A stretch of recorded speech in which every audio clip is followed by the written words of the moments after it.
4000 евро штраф за то, что русскоговорящий в Латвии будет разговаривать с латышами на русском, если этот латыш не захочет это. Представляете, такой закон предложил депутат Рижской думы Мārcis Kūlis, политик.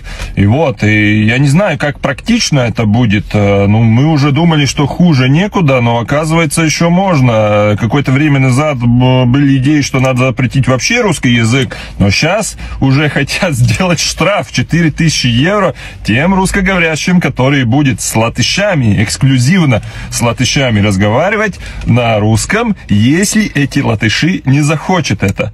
А как это будет проверяться? Как это будет, не знаю, полиция будет ловить там или слушать там, или магазин, когда кто-то будет покупки делать на русском, а тут продавщица будет сказать: нет, только на латышском. Интересная ситуация. Я специально как раз эти видео на русском делаю, чтобы пока еще можно, а то будет штрафовать 4000 евро.